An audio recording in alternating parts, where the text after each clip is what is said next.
110 degrees last week, Crikey. which is it's sickening. That's sickening. And I was thinking about this. So we have deer meat here, and we hunt deer and we eat deer, and they have kangaroo meat, and they eat kangaroo meat, and I wonder what that tastes like. Chicken? I would hope so. I would hope it tastes like chicken. I don't know. But could you imagine eating a kangaroo? I don't know. Well, I think I've only ever seen a kangaroo in the zoo and on television and online. Well, I mean, yeah, me either. I understand they're kind of a nuisance animal over there. Well, yeah, they're like raccoons here, kind of. You know what I mean? You find them digging through your trash, having a boxing match out front in the driveway, things like that. So, yeah, you don't want those nuisance animals. But anyway, so back to Jingle Bells, Australia. So Santa's not really dashing around through the snow in a one-horse open sleigh. So instead, he's dashing through the bush in a rusty, that's sort of a utility, a ute. So Santa's basically riding on a pickup truck, but we don't want to give too much away because that flip-flops, coolers, barbecues. Also a part of the Aussie-style Christmas. Brad, sorry if I'm wrong. You can correct me on that anytime you like. And let's talk about the future. Let's talk about predictions. Has anyone ever thought about what the new year will bring? I'm sure everybody has their ideas. I'm sure everybody has their prophecies. Now, what about the most famous prophet of all that I know of, Nostradamus? All right, gang. So we're on to predictions, and I'm hoping the trajectory of this segment, we're going to start low and work our way up. Okay, so apparently Nostradamus wrote in the year 1551. Long time ago. And it was. There will be a twin year, which 2020 perhaps, from which will arise a queen, which in parentheses they write corona, which I don't know about that, but it goes on to say, it will arise a queen who will come from the east, China, and who will spread a plague in the darkness of night on a country with 7 hills, which apparently Italy is sort of known that way, and will transform the twilight of men into dust. Wow. To destroy and ruin the world. It will be the end of the world economy as you know it.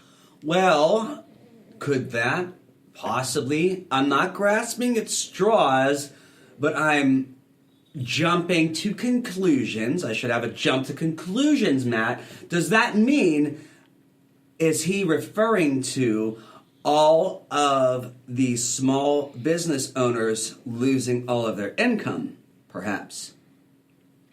We've had an amazing consolidation of wealth this year. While it's been great to see the stock market hit over 30,000, it has come from the growth of our already enormous international corporations. You know all of the names. They're doing well. But who's not doing great is small business owners. Restaurants. Live music venues. Even people that cut hair for a living.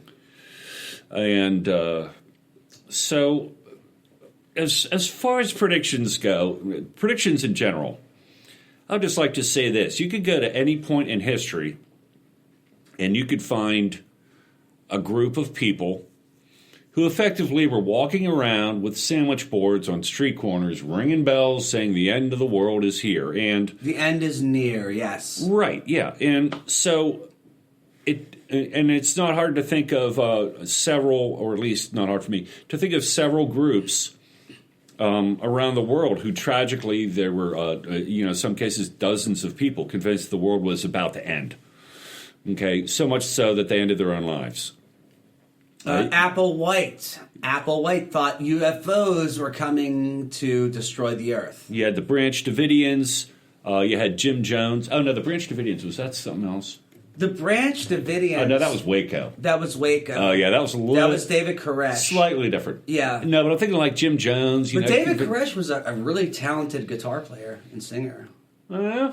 I mean, for what it's worth, Oh, okay. Well, Yeah, I've got that going for him. Maybe he should have focused on that a little bit more. He should have, but yeah, Yeah, he'd still be cranking out the hits, I'm sure. One thing leads to another, as they say. So, I'm going to share something very small and personal that I'm cynical about the end of the world, which makes me hopeful. And I'm going to tell you why I'm cynical, and it's kind of fitting for this podcast. All right. You see, when I was a young child, our house was broken into in December.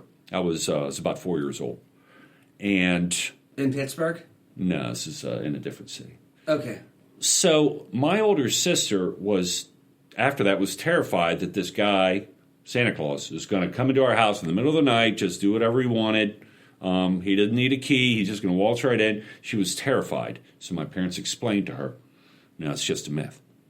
So the parents are like, well, we told her. We got to tell Andy, too, because he's going to know. So here I am, 4 years old. Santa Claus is basically being explained to me as a myth. So I never believed in that stuff. So imagine me in kindergarten, right, knowing that Santa Claus was just a fun story, and all of the other kids are excited, and I'm just looking around at them like, man, you're going to find out someday. So at 4 years old, you already had that philosophical mindset. It was just introduced to me that way. Yeah, and that's how the spark happened. And I saw all the other kids around me over the years slowly come to the realization that, it wasn't real. So anyway, I'm cynical, and that works in your benefit. That's a bonus. No charge for that. So it's okay to be cynical of the doomsayers. And in terms of predictions, it's always best to be as prepared as possible for as many different scenarios as possible. And so I strongly encourage everybody to stay healthy, stay positive, stay prepared. Is there such a thing as being overprepared, like the doomsday preppers, like the people that build forts in their basement and things like that? Is there such a thing of overdoing it? Well, I think so, but you might say that I'm not as strong a man as I could have been. So maybe I'm not strong or smart enough to, or even cynical enough to prepare that way. But predictions, I think, friends, there comes a time in your life where you feel dumbfounded when you learn about the world around you, and you say to yourself, oh my gosh, I never knew. This is such an incredible shit show. And it breaks your heart. But life goes on, and if you look hard enough at history, you realize, wow, it's always been a shit show. Always. And to that point, it's always going to be a shit show, all right? So don't focus too much on the doom. Focus on the part of the world that you can control. I'm sure that's what Marcus Aurelius, Epicurus, Zeno, and the other Stoic philosophers would tell us at a difficult time. Focus on what you are able to control. And one thing you can control is your attitude and your own health. I really only, in terms of predictions, I really don't know. Going back to Socrates, hey, I don't know. Socrates, he simply just said, I don't know. Yeah, that's what he said. Right, and of course, if you ask people to explain themselves enough times and you keep telling them, I don't understand that, eventually, they're going to mix you up a hemlock cocktail, my friend. Right, and then guess what? There you go. Right, so don't ask too many questions either.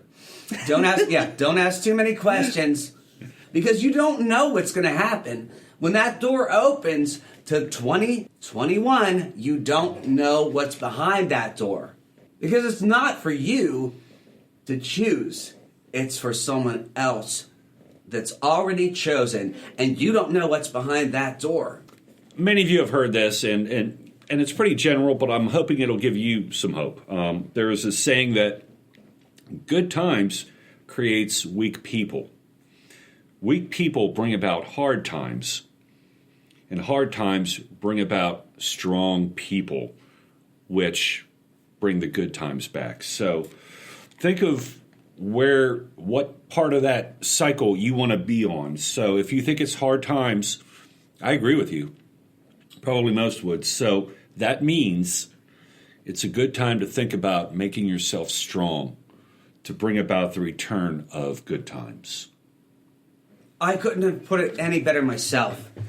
And let's go ahead and finish this out with a traditional Russian song that was sent in to us. This traditional Russian song is called A New Tree, or I should say it translates as A New Year Tree Was Born in the Forest.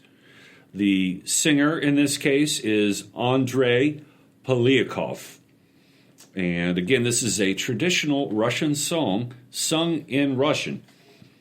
So we hope you will take this as an allegory for the cycle of life, that just as certain trees are falling and dying, right now, a new year tree is being born in the forest. And we'll see you next year, right here, on the darkest corners of the world.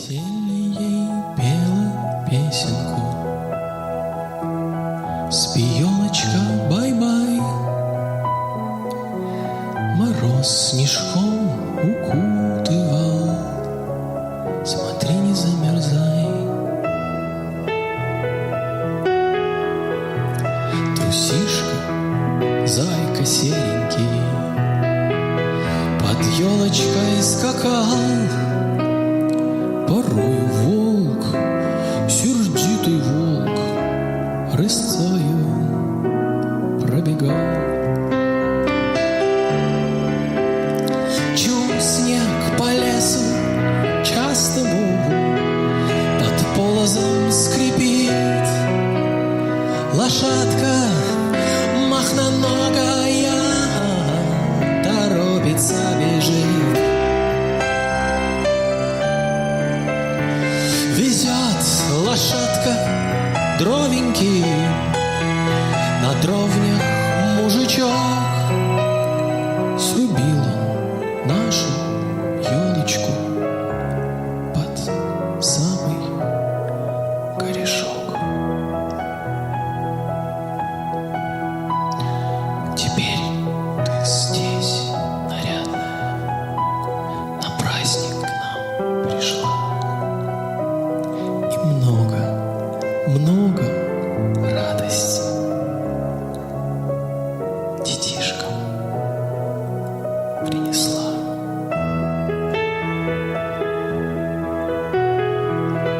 Merry Christmas and a very Happy New Year to all of us. Let all our secret wishes come true and bring us happiness, joy, and of course peace. Let us watch only kind movies, read only intelligent books, and listen to only good music. Let us all be healthy and happy. Merry Christmas.